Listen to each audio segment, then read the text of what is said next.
They said she was heartless for cutting off her family on her wedding day, but when her cousin exposed the truth about her brother's fake illnesses, everything unraveled fast. They say your wedding day is supposed to be the happiest day of your life, but as I stood at the altar, gripping my vows in trembling hands, I couldn't help but think about the 3 empty chairs in the front row and everything they represented. A lifetime of being second to my brother's fake illnesses, a lifetime of being unseen. I always figured something was off with the way my family operated, but I didn't have the words for it until much later in life. On the outside, we looked like any normal middle-class family. We lived in a quiet suburb an hour outside of Chicago in a 4-bedroom house with a basketball hoop in the driveway and a backyard just big enough for cookouts and chasing lightning bugs in the summer. But if you stepped inside, past the freshly vacuumed carpets and the framed family portraits on the wall, you'd feel it, the weight of something unspoken. I was 9 years old when it started to unravel. My younger brother Neil, who was 7 at the time, had a coughing fit during a soccer game. That's all it took for the alarms to go off. The doctor said it was asthma, mild, manageable, nothing life-altering. But from that moment on, it was as if the world shifted on its axis, tilting toward Neil. Suddenly, every conversation in our house revolved around medications, inhalers, air purifiers, and Neil's moods. I became a ghost in my own home, someone they only remembered when they needed another body in the family photo. What started with concern turned into obsession. It wasn't just that Neil was sick, it was that his sickness seemed to show up on days when something important was happening in my life. My 12th birthday recital? Neil had an asthma flare-up and they left me waiting on stage for 2 empty seats to be filled. My 16th birthday? My parents drove off with my cake and disappeared to urgent care because Neil had seasonal allergies that somehow couldn't be cured with Claritin. And yet every time I tried to be understanding. I kept thinking maybe next time. But next time never came. By the time high school rolled around, I was used to being the afterthought. I poured everything I had into school. Straight A's, part-time job at a grocery store, late nights spent studying under a dim lamp while Neil played video games in the living room. I knew early on that if I wanted anything for myself, I had to build it from the ground up. No trust fund, no savings account with my name on it, just grit. I remember one day in particular, graduation. I was valedictorian. Out of 430 students, I was the top of my class, and I stood up on that stage holding a speech I wrote with every ounce of heart I had left. I looked out into the crowd, hoping, just maybe, I'd see my parents' faces. But I only saw empty chairs. They were at home with Neil because he was having a panic attack. Over exams. That weren't even happening until the next week. I didn't cry. Not then.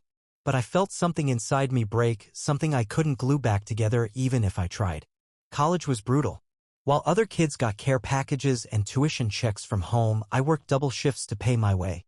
I cleaned lab equipment and waited tables just to afford textbooks.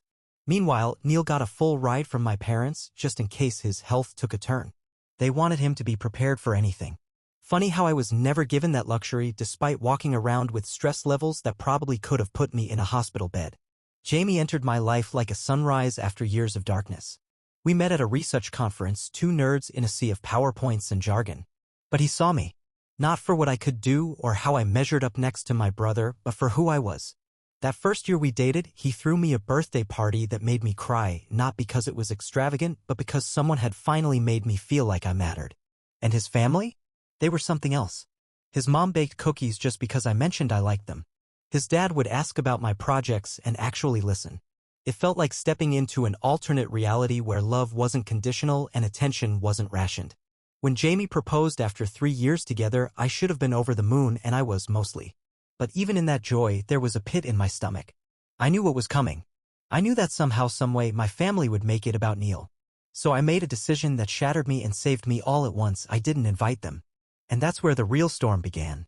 Planning the wedding without my parents was like walking a tightrope blindfolded, knowing every step forward meant risking a fall, but staying still wasn't an option either.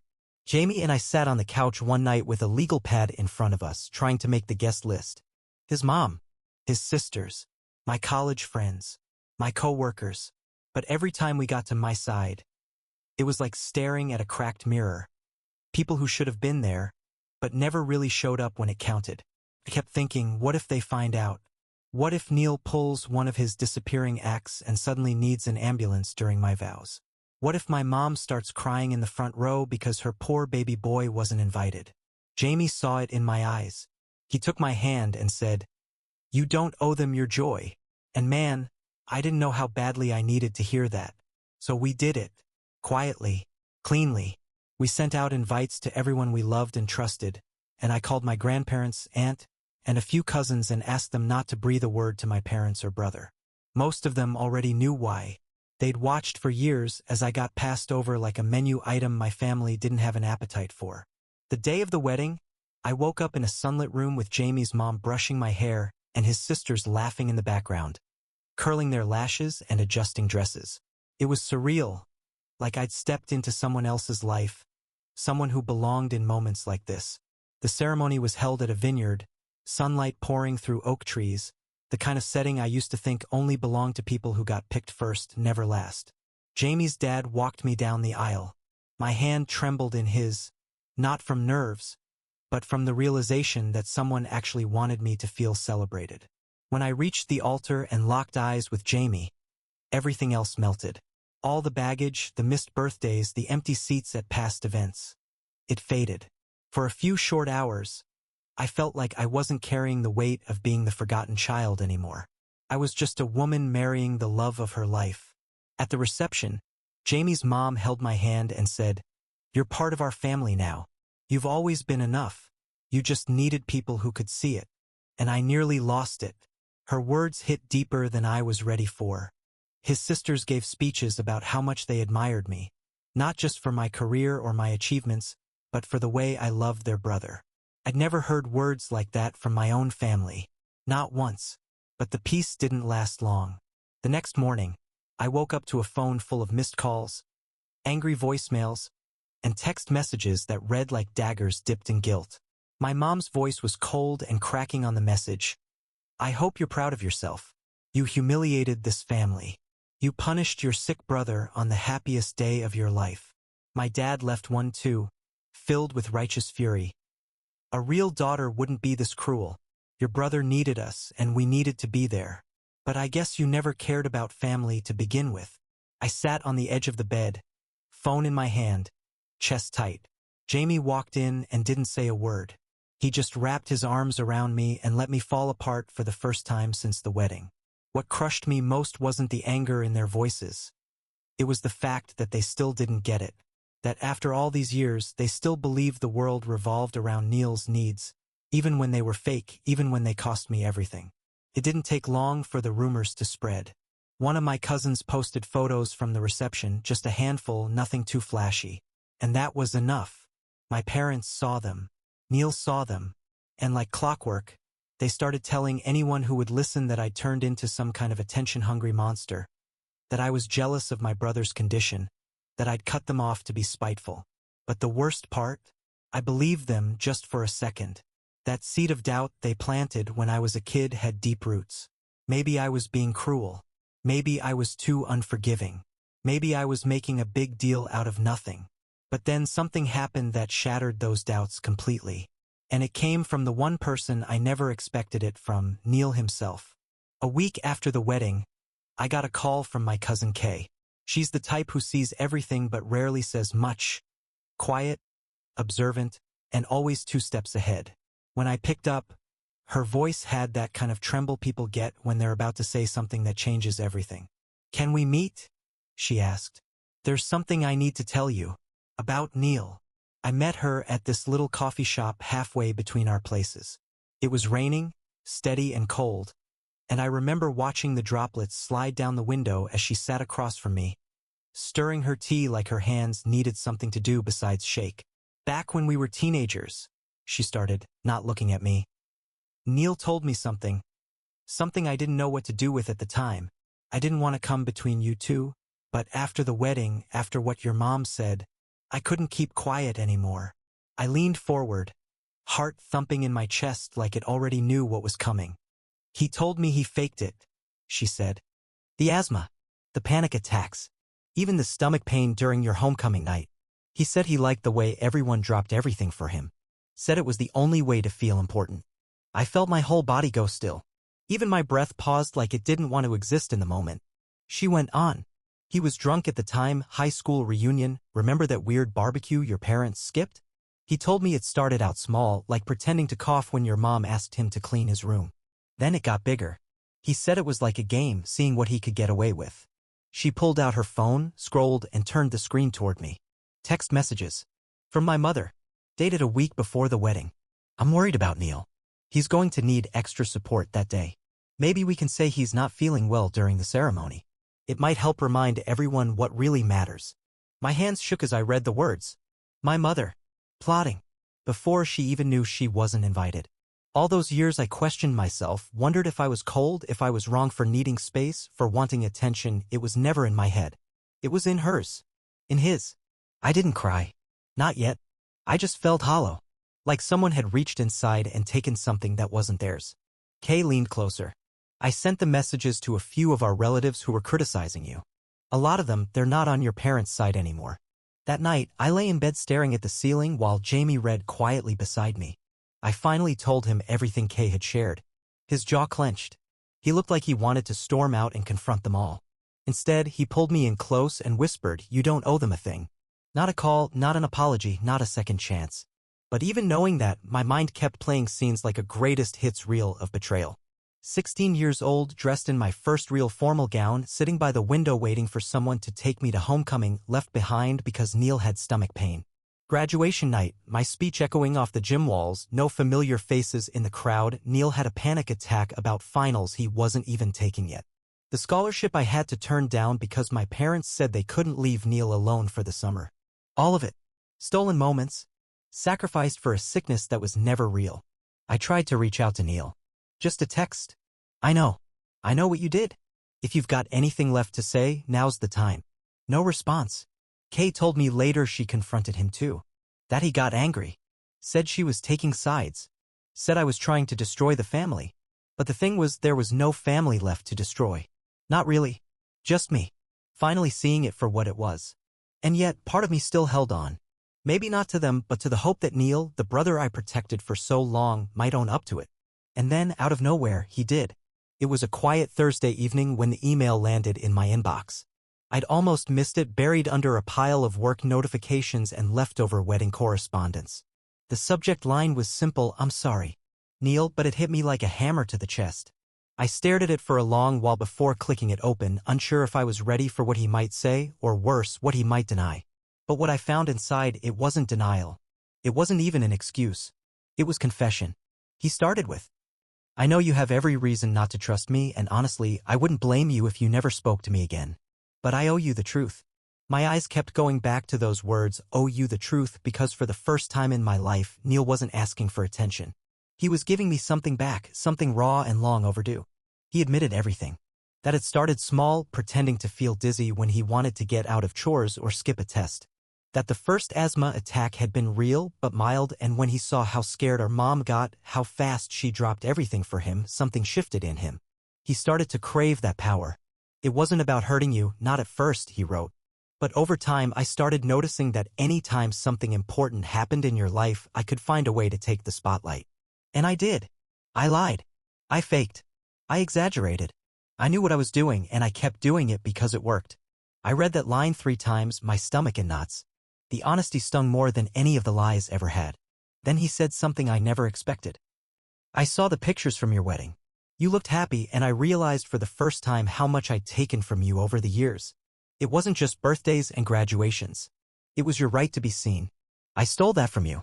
And I let Mom and Dad believe every word I said." He told me he had started going to therapy. That it wasn't my wedding that pushed him there, but the fallout after, how Kay confronted him, how family started turning cold. How he looked in the mirror and didn't recognize the person he'd become. I always thought I was the victim in our family, that being sick meant I deserved more. But I see now. I wasn't the only one struggling. I wasn't the only one who needed care. And you never got any of it. He wrote that our parents still didn't believe he'd exaggerated anything, even after he tried to tell them. They thought he was just overwhelmed or letting me manipulate him. And when he told them he had written to me, they flipped. Threatened to cut him off financially if he betrayed them. They said if I sided with you, I was no longer their son. But I think they already made that choice years ago when they chose to only love the version of me that was broken. That line hit me hardest of all. He told me he was planning to move out of the apartment they paid for, trade in the car they gifted him, and look for a full-time job. That for the first time in his life, he was trying to stand on his own 2 feet, not because someone expected it, but because he wanted to be the kind of man who could earn forgiveness. And then came the final words. I don't expect you to forgive me, but I hope someday we can meet. Maybe over coffee. No lies. No drama. Just brother and sister starting over. I sat there, staring at the screen, hands trembling, tears falling quietly into my lap. Because even after all the damage, all the years I'd spent alone while he was being doted on, some part of me, God help me, wanted to believe him. I showed the email to Jamie, expecting skepticism. But he read it silently, then looked at me and said, "You've always wanted the truth. Now you have it. What you do with it, that's up to you." And I didn't have an answer. Not yet. But for the first time in my life, I didn't feel like I was screaming into a void. Someone had finally heard me. Even if it came too late. Even if it broke me just a little more before I could start to heal. I kept Neil's email open on my screen for hours that night, like it might evaporate if I closed it, like maybe I dreamed it up out of some misplaced hope that he'd finally see me. And maybe, in a way, that's exactly what it was, the echo of a lifetime's worth of unanswered prayers finally returning with a whisper of truth. But with truth comes fallout, and mine arrived not quietly, not subtly, but in full force. See, when our parents found out Neil had written to me, all hell broke loose. Apparently, he'd left his email open on a shared computer during a visit home, rookie mistake, and my mother, in true form, snooped. She read every word, every line where Neil admitted his lies and acknowledged their role in the dysfunction. And she didn't take it as a moment for self-reflection or grace. No. She called Jamie's mother, yes, his mother, and left a message demanding she speak to her son about keeping his wife under control. Let that sink in.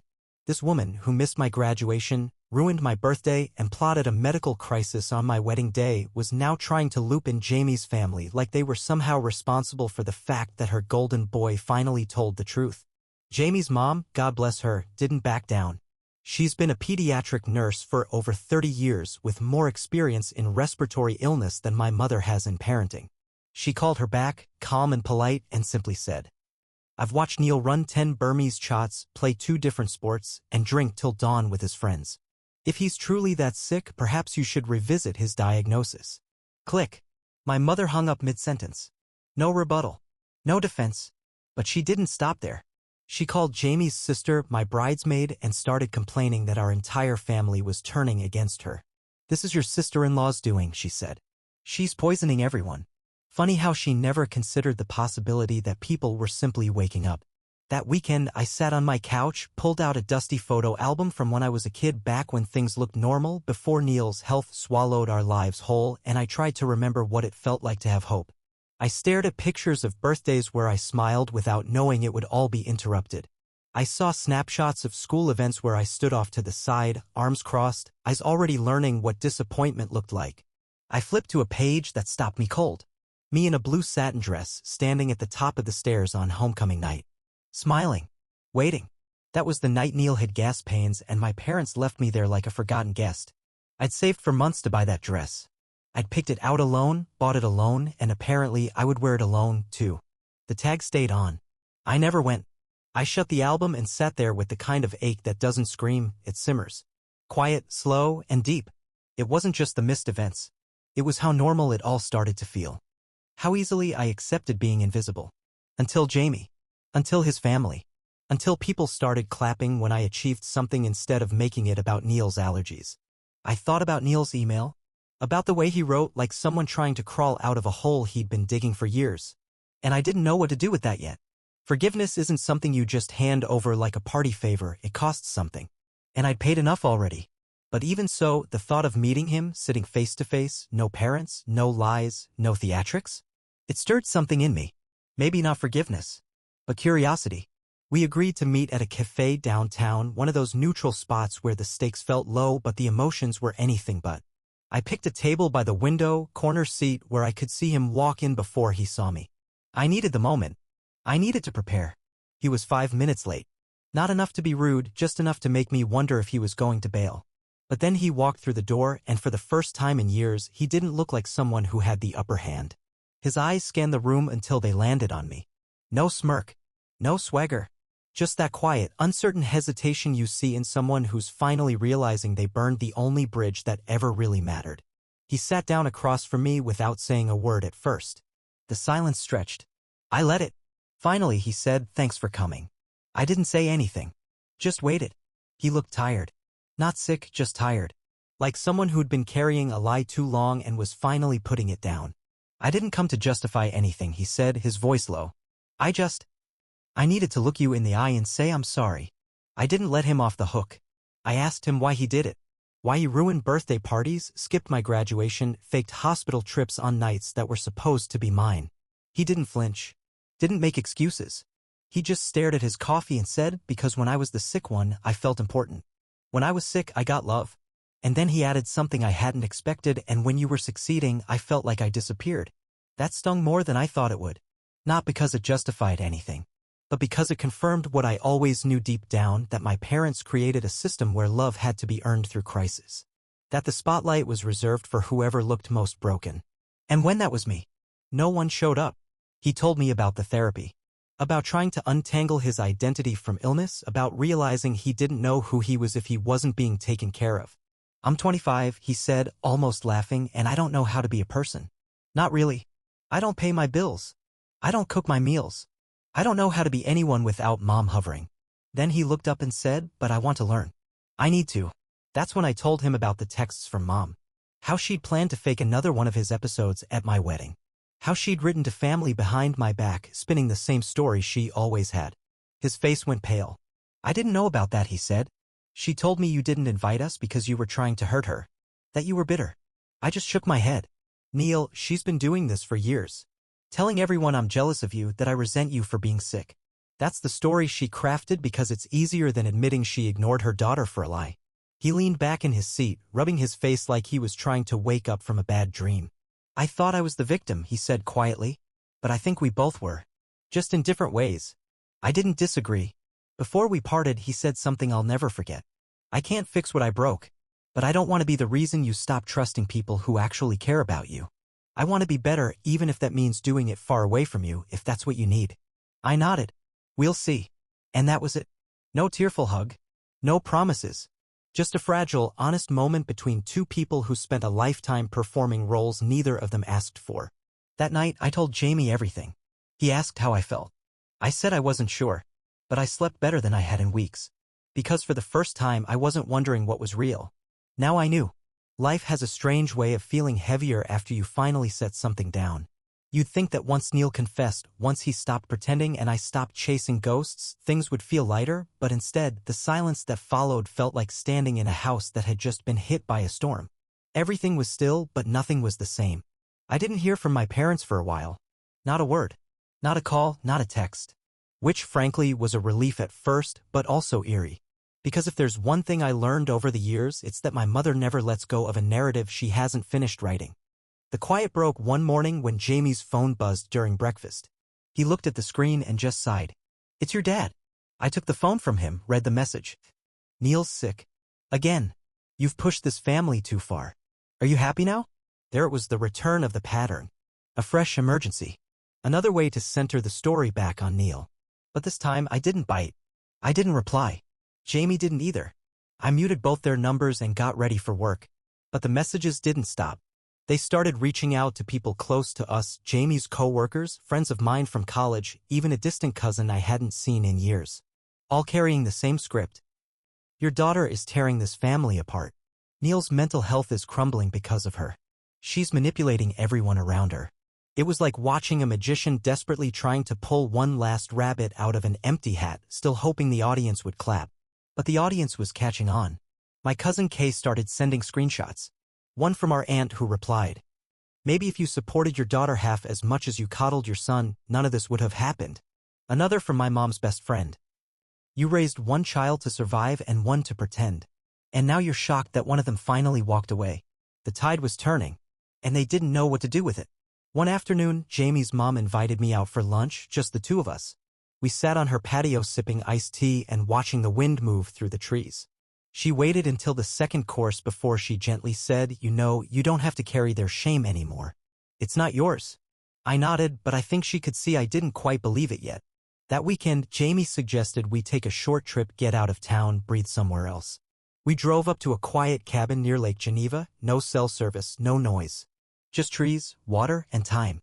One night, sitting on the porch, he asked me if they apologized your parents. I mean, would it change anything? I thought about it for a long while. No, I finally said. Because it wouldn't come from the right place. It would be about saving face, not making amends. They don't miss me. They miss control. He didn't respond right away. Just reached over and held my hand. I'm proud of you, he said. You stood up for yourself even when it hurt. And it did hurt. Still does. But it also felt cleansing. Like I'd finally stopped trying to win a game where the rules were always stacked against me. When we got back home, there was a letter waiting for me. Handwritten. No return address, but the handwriting was unmistakable. My mother. Inside was a single sheet of paper. Neat, cold sentences. The kind that pretend to be warm. I hope someday you realize how much damage you've caused. We always tried to do our best. Your brother still isn't well. Family means forgiveness. There was no mention of the wedding. No mention of the years they'd ignored my milestones. No mention of the text messages she sent about planning to fake another of Neil's episodes. Just a passive-aggressive plea disguised as reconciliation. I folded the letter neatly and placed it in a drawer I no longer open. I knew then that nothing would ever be the same between us. And I was okay with that. Because while they were clinging to the past, I was finally building something real. A future. 3 months passed before I heard from Neil again. It was another email, shorter this time, steadier. He'd moved out of the apartment our parents paid for, picked up a job at a tech startup doing basic operations work, and was living with a couple of roommates in a small place on the outskirts of the city. Not glamorous. Not convenient. But his. I used to think being independent meant being alone, he wrote. Now I realize it just means owning your choices. He said therapy was hard. That some days he left feeling worse than when he walked in. But he also said something that stayed with me. For the first time, I'm not pretending to be sick to get attention. I'm actually healing and no one's clapping. And weirdly, that makes it feel more real. I didn't respond right away. Not because I didn't want to, but because I wasn't sure who I was without the wound he'd left behind. When your life is built around being ignored, when your self-worth has been sanded down by decades of quiet dismissal, even kindness feels sharp at first. Jamie and I moved to Boston not long after. He accepted a job with a research institute and I landed a position at a biotech firm I'd admired for years. Fresh city. New apartment. No ghosts in the walls. On our first night there, we had dinner on the floor, pizza, paper plates, a bottle of cheap red wine. I looked around the empty space, boxes still piled against the walls, and for the first time in my life, I didn't feel like I was waiting for something to go wrong. I felt present. Whole. Later that week, I emailed Neil back. I kept it simple. I don't know where this road leads, but I respect that you're walking it now. He replied the next day. I'd like to visit sometime if you're ever open to that. We're not there yet. Maybe we never will be. But for now, knowing he's not faking anymore, that he's trying feels like enough. As for my parents, their calls still come through every few weeks. I don't answer. I've blocked and unblocked them more times than I can count. I don't know if I'll ever speak to them again. Every voicemail they leave is the same, guilt dressed as concern. You're tearing the family apart. Your brother needs you. You've changed. And they're right. I have changed. I've learned to say no. I've learned that family doesn't mean sacrificing yourself for someone who wouldn't show up for you in return. I've learned that love or real love isn't loud or manipulative. It's quiet, steady, and shows up even when it's inconvenient. Jamie's family continues to show up for me in all the ways mine never did. His mom sends me recipes just because she knows I like trying new things. His dad texts me random facts about astronomy because I mentioned once in passing that I liked stars. His sisters call just to talk, no crisis needed. It still feels unfamiliar sometimes. But I'm getting used to it. One evening, after a long day at work, I walked out onto our little balcony with a cup of coffee and watched the city breathe. Lights flickering. Horns in the distance. People moving through their lives like nothing had ever gone wrong. And I thought about that empty seat at my wedding. The one where my parents were supposed to sit. I thought about how I used to look for them in every crowd. But now? Now I'm not looking for who didn't show up. I'm holding tighter to the ones who did. And for the first time, I finally feel like that's enough.